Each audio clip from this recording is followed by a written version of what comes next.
like really, they were really downtrodden, and they were like, you know, second class citizens, no doubt about Yeah. it. They weren't allowed in the restaurants. Yeah.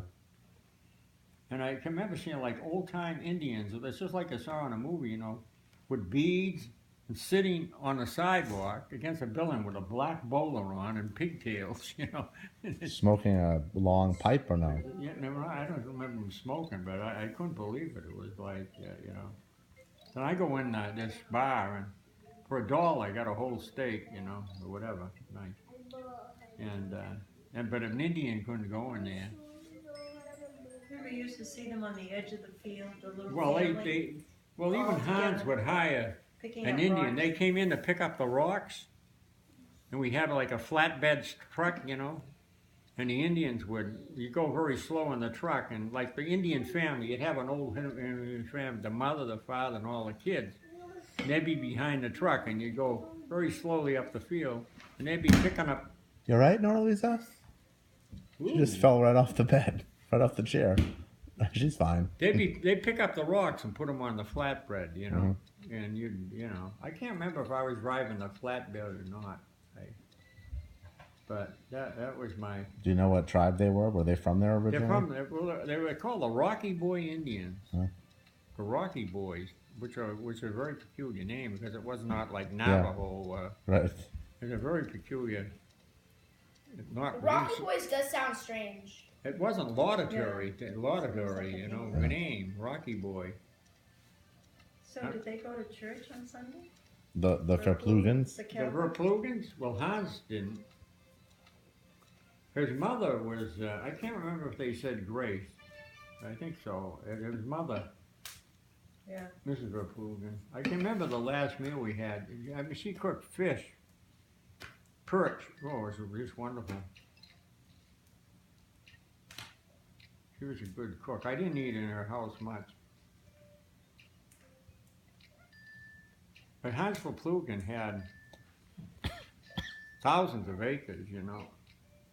Between he and his brother, they had well over 10,000 acres, I think.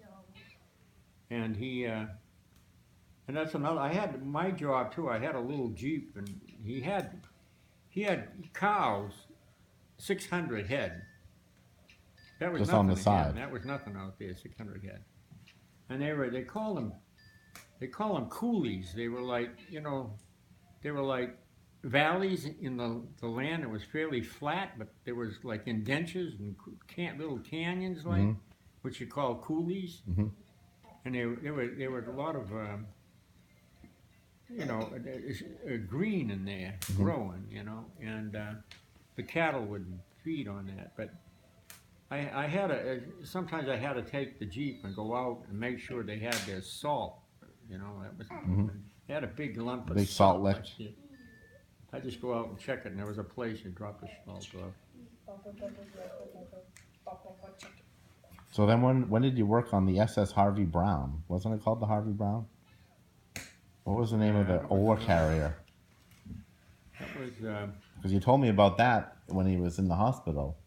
Because we talked about how he had been to Cleveland once when he was on the SS Harvey Brown. I only took like one trip on a Harvey Brown out of Chicago. Merchant Marine. Yeah, I had a Merchant Marine ticket, but I was a coal passer, and we took our first trip up from Chicago, the full length of Lake Michigan, up to the Sault Ste. Marie locks into Lake Superior. We went the whole length of Superior into the hell's the Wisconsin town? Lake Huron? Milwaukee? No, well, we stopped at You went to a little town. I looked it up afterwards. It was called we stopped at Two Harbors, Mineral Minnesota. City, Two Harbors, Minnesota. Yeah, and Taconite Harbor. Right, it had the name of the mineral that was sold there. Taconite, I think. Yeah, it's like... Yeah, it was the ore that they mined out of Minnesota, and they carried it all the way back. Then we had to carry that ore. We dropped off whatever we dropped off. We had to carry the ore all the way back to Buffalo, which meant the whole length of the Great Lakes. All Superior, through the Great Lakes, and through Detroit. all the way to the Erie, Lake Erie. Yeah, High through school. Detroit. Say high school. High school. Yeah, that was an experience going through Detroit because you were very close to the land and the streets. You know, you were. Did Gable say, go for him? I was out on deck. And, The city was right down to the edge of the water. I guess. I mean, the channel through Detroit is not much wider than the two boats put breast to breast. And then there was you had to sleep next to the boiler, was that it? Huh?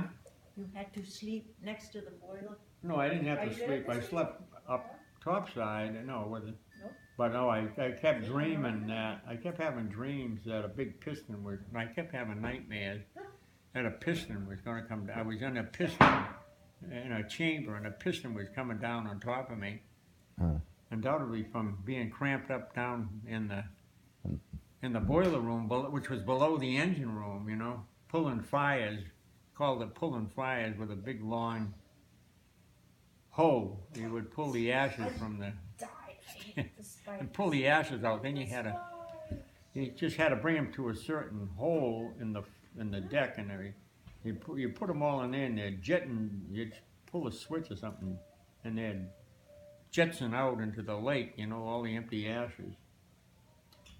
And those nightmares were becoming too terrifying for me because one night I was out on the deck outside. I had, panicking. So I said, I got to get off of here before I jump overboard.